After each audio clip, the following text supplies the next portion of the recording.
In this video, I'll show you how to fix Valorant no sound error.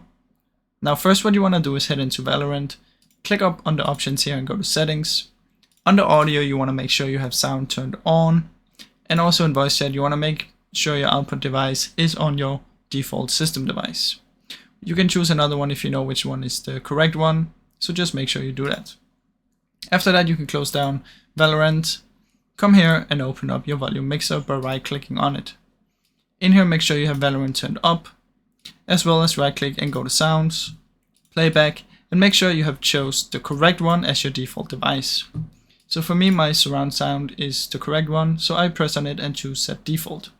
If you don't know which one is the correct one, you can usually just click on any, set as default, and try and go on a YouTube or something and see if there is sound in it.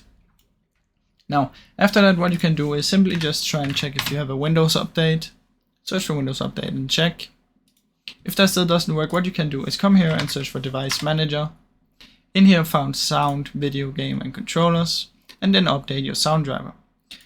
As I said, 7.1 surround sound was mine, so I'll update this one, but just to make sure you can update all of them if you want.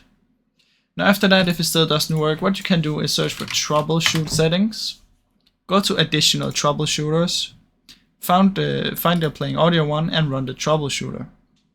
Now see if this can help fix the issue. If it can't, the last thing you can try is head over to apps and features and simply do a clean uninstall of Valorant. So just try and uninstall it and see if it works. Now I really hope you enjoyed this video. If you did, please leave a like and subscribe as it helps me out a ton. Thank you so much for watching.